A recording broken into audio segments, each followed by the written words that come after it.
চন্দ্রকোনায় 10 বছর ধরে বেহাল রাস্তা ও নিকাশি ব্যবস্থা।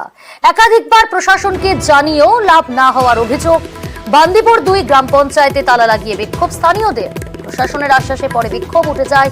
দ্রুত সমস্যা সমাধানের আশ্বাস চন্দ্রকোনা 2 নম্বর ব্লকের বিডিও।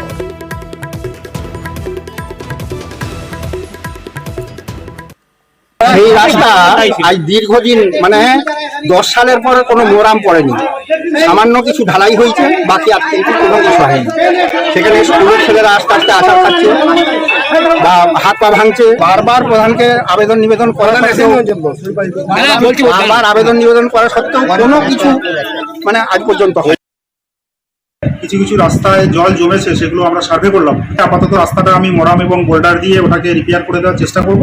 তারপরে বৃষ্টিটা একটু কমলে ওটা আমি ডিস্ট্রিক্টের সঙ্গে আলোচনা করব। ফান্ড আসলেই ওয়ার্কটা দিয়ে আমি এগুলোকে তৈরি করে দেওয়ার ব্যবস্থা করব। সাগর দত্ত হাসপাতালে বিক্ষোভ। ডাক্তারি পড়ুয়া চিকিৎসকদের বিক্ষোভ। আইন সংশোধনের বিরোধিতায় প্রতিবাদ বিক্ষোভ। সাগর দত্ত হাসপাতালে সেখানে বিক্ষোভ। টেলিফোন লাইনে রয়েছে প্রতিনিধি সুবীর। সুবীর, আইন সংশোধন হওয়াতে তারা এই বিক্ষোভ করছে, তার বিরোধিতা করে কি বলছেন তারা, কি দাবি তুলছেন তারা?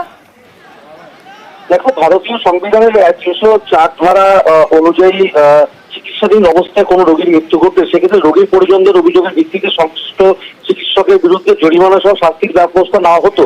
তবে বর্তমানে সেই আইনটি পরিবর্তন করা হয়েছে এবং 106 নম্বর ধারা অনুসারে সেই আইন আনা হয়েছে এবং সেখানে কিন্তু পরিষ্কারভাবে বলা আছে যে রোগীর পরিজনদের অভিযোগের ভিত্তিতে সংশ্লিষ্ট চিকিৎসকের বিরুদ্ধে জামিন অযোগ্য ধারায় মামলা রুজু করা হবে। এবং এই আইন আসার পরে কিন্তু চিকিৎসকেরা মনে করছেন যে এটা হওয়ার ফলে কিন্তু চিকিৎসকদের সামাজিক সম্মান ক্ষুণ্ণ হতে পারে এবং সেই সময় সেই জায়গা থেকে দাঁড়িয়ে এই আইন সংশোধন করার জন্য কিন্তু প্রতিবাদ, এবং সেই প্রতিবাদে কিন্তু সাগর দত্ত হাসপাতালে যারা চিকিৎসক রয়েছেন এবং যারা ইন্টার্ন চিকিৎসক রয়েছেন তারা কিন্তু বিক্ষোভে সামিল হন এবং গোটা হাসপাতালে তারা মিছিল করে কিন্তু বিক্ষোভ দেখান।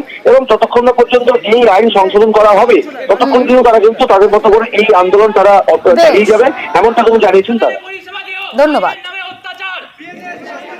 বিজেপি সরকার একটি আইন প্রণয়ন করেছে, যেটি হচ্ছে ইন্ডিয়ান পেনাল কোড যেটা ছিল সেটাকে তুলে দিয়ে ভারতীয় ন্যায় সংহিতা নামকরণ করা হয়েছে। এই আইনটাকে ড্রাকোনিয়ান আইনই বলছি, হয় জেল নতুবা জরিমানা। এবারে কি হয়েছে, সেই অথবাটা তুলে দিয়ে অ্যান্ড করে দিয়েছে এবং করে দেওয়া হয়েছে। কোনো ডাক্তার জেনে শুনে কোনো রোগীর ক্ষতি করবে না, সে তো খুনি নয়। ভুল হওয়ার জন্য তাকে এইভাবে ক্রিমিনালাইজ করা, এটা তো সমাজের পক্ষে একটি মারাত্মক ব্যাপার। আইন সংশোধনের কথা বলছি, প্রয়োজনে প্রত্যাহারের কথা বলছি।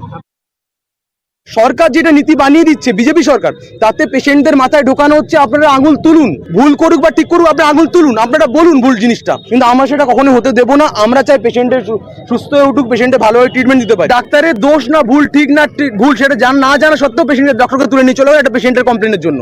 আইন সংশোধন করতে চাইছি, আইন পাল্টাতে চাইছি না, আমরা সংশোধন করতে চাইছি, আইন বন্ধ করতে চাইছি না কোনো কিছু।